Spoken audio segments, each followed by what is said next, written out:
दोस्तों फिर से स्वागत है आपका एक बार इतिहास के पन्नों में। और आप भी जानते हैं और हम भी जानते हैं कि इतिहास कभी झूठ नहीं बोलता। और इसी इतिहास का एक और पन्ना लेकर हम आपके सामने प्रस्तुत हैं। हम ये सारी जानकारी इंटरनेट के थ्रू निकालते हैं। हमसे कोई छोटी मोटी गलती हो जाए तो प्लीज हमें माफ कर देना। दोस्तों आज की ये कहानी है मेवाड़ के विनाश की। तो अकबर ने एक और पूरे हिंदुस्तान को फतेह कर लिया था और मेवाड़ उसके लिए कांटा बनकर खड़ा था और अधिक समय तक मेवाड़ उसके लिए कांटा बनकर ही खड़ा रहा। पर वो कहते हैं ना कि कुदरत किसी के साथ जब खेल खेलती है तो कोई कुछ नहीं कर सकता। पर मेवाड़ में अभी तक तो सब कुछ सही चल रहा था।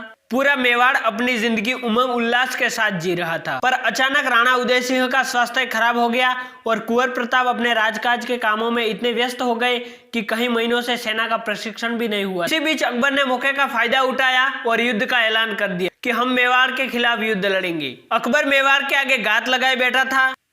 अन्न पानी बाकी रसद किले में आनी बंद हो गई। 6 महीने बीत गए। अब बात करो या मरो पर आके खड़ी थी। अब किले में दाना पानी ना आने के कारण राजपूतों को बाहर तो आना ही था। पर राजपूत भी उस माँ के लाल थे, शीश कटे पर झुके नहीं। तब राजपूतों को इतना तो समझ में आ गया था कि अब समय हमारा साथ नहीं दे रहा है, निश्चिंत ही हमें चित्तौड़ गंवाना पड़ेगा।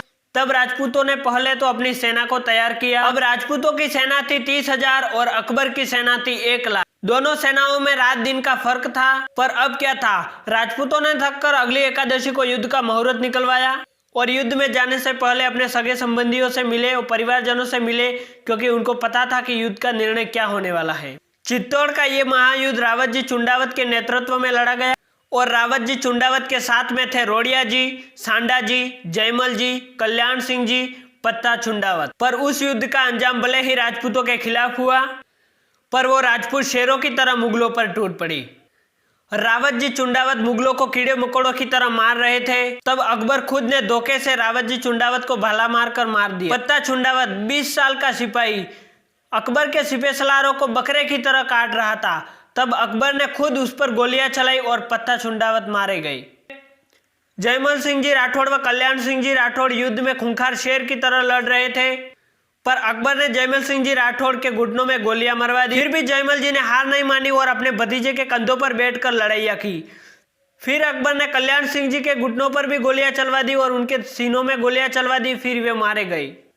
सांडा जी जो मेवाड़ के मुख्य द्वार पर लड़ रहे थे, जब तक उनके शरीर में रक्त की एक अंतिम बूंद थी, जब तक एक भी मुगल सैनिक को मेवाड़ के दूर के अंदर नहीं घुसने दिया। वह घनघोर युद्ध हुआ। इसी तरह राणा उदय सिंह जी के सभी सामंत इस चित्तौड़ के युद्ध में मारे गए।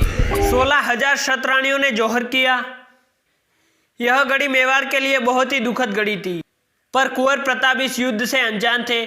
कुंवर प्रताप को यह युद्ध होने से पहले ही उनके खाने में दवाई मिलाकर अजबदेव व राणा उदय सिंह व राज परिवार सुरक्षित चित्तौड़ से बाहर निकाल दिया गया था। जब प्रताप को होश आया तो प्रताप ने अपने मित्र चक्रपाणी से बोला कि हम इधर क्या कर रहे हैं, हमें तो युद्ध में होना चाहिए। और वो बहुत ही आक्रोश में आ गए और बोले, हमें युद्ध भूमि में होना चाहिए, हम इधर क्या कर रहे हैं, चक्रपाणी हमारे प्रश्न का उत्तर दीजिए। पर चक्रपाणी कुछ नहीं बोले। वह रोए कि बाबूजीराज सब कुछ खत्म हो गया, अब जाने से कोई फायदा नहीं है, कोई नहीं रहा है, सभी सामंत मारे गए और मेवाड़ में हमारी बुरी हार हुई है। तब प्रताप को बहुत ही गहरा सकमा लगा। बाद में मेवाड़ की तो हार हो चुकी थी, अब कोई घर नहीं था, कोई नहीं था, मेवाड़ पर मुगलों का अधिकार हो चुका था। पर बाद में मेवाड़ के बच्चे व कुंवर प्रताप ने मिलकर एक नए दुर्ग का निर्माण किया और उसका नाम रखा राणा उदय सिंह के निशानी के रूप में उदयपुर। और तभी से यह शहर उदयपुर के नाम से जाना जाता है। और वापस पूरा मेवाड़ उदयपुर में खुशी खुशी रहने लगा। लेकिन कुछ साल तो खुशी खुशी बीते, फिर वापस दुख की घड़ी आई और ये घड़ी थी हल्दी घाटी। ये पार्ट 1 था। हल्दी घाटी युद्ध का पूरा विस्तार हम पार्ट 2 में करेंगे। सो भाई पार्ट 2 का आप इंतजार कर लेना। और ये वीडियो देखने के लिए धन्यवाद। और वीडियो कैसा लगा ये कमेंट कर जरूर बताएं। और चैनल पर नए तो प्लीज सब्सक्राइब करना। और जय राणा प्रताप की। राणा कभी हारा नहीं, अकबर कभी जीता नहीं। कि राणा कभी हारा नहीं, अकबर कभी जीता नहीं। कि अकबर की सेना में दम था और राणा के सीने में दम। चैनल पर नए तो प्लीज सब्सक्राइब करना और वीडियो कैसा लगा ये हमें जरूर बताना और नीचे आपको एक छोटी सी कमेंट कर देना।